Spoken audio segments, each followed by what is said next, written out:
My name is Kirsty Walsh. My husband's Shane Walsh. I first met Shane back in 2010.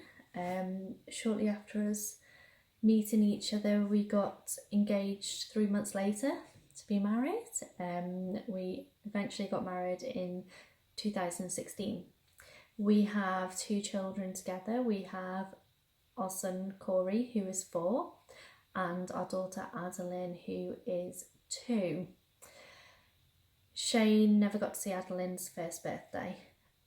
He never got to see Corey go to school on his first day. He hasn't done all of these first moments that we'd planned on doing together as a family.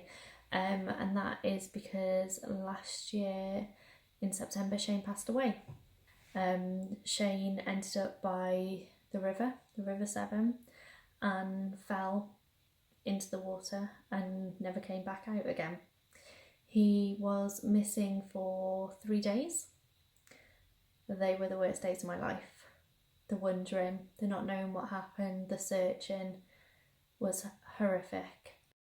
We had CCTV footage that showed that Shane had entered the water and not come back out again.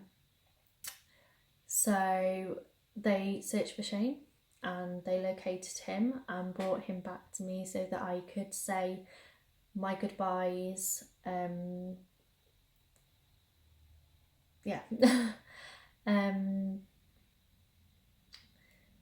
The impact it had is, horrific. It's impacted myself, my family, our children, Shane's family, our friends, everybody. It doesn't just impact the person who dies. The impact that follows on from it is horrendous.